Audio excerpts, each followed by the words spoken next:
All right, Saber fans. So, unfortunately, it looks like I will have to be getting rid of some of these unfinished projects I have.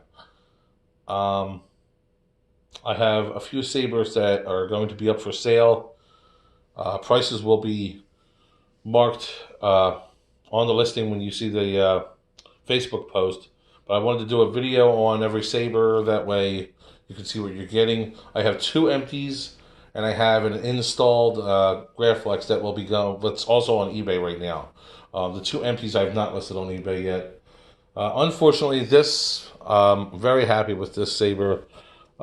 This is an empty Star Killer based on the Corbanth SK Renegade, the new Corbanth Star Killer. And I did a lot of modification to this and weathering, and I added the metal 3D printed cage that goes underneath the crystal. There's some parts on here from the Proplicator that hold the crystal in.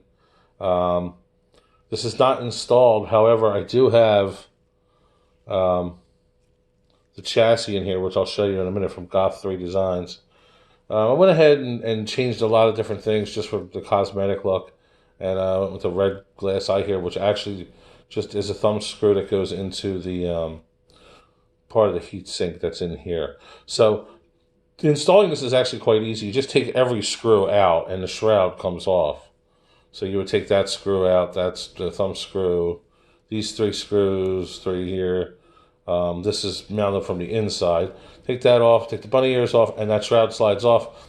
Your heat sink's in here, wires come up, switches are here, go through here, and you can light up your crystal, and your chassis back here, which I'll show you now. And I have not, but nothing is wired or anything like that. I have a press fit chassis here from Goth 3 Designs. I've got the brass rods, which aren't fastened permanently. They're just stuck in there, so you can get them out just by pushing them out. And I've got the switch wired and ready for installation. And I've also got a 28 millimeter speaker in there wired for installation. Also, Keystone battery holder with the gold contacts. So that's a nice upgrade there. It's a really cool chassis. There's plenty of room for any board under here.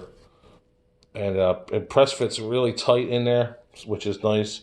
But you can always put a set screw if you wanted it tighter, I guess.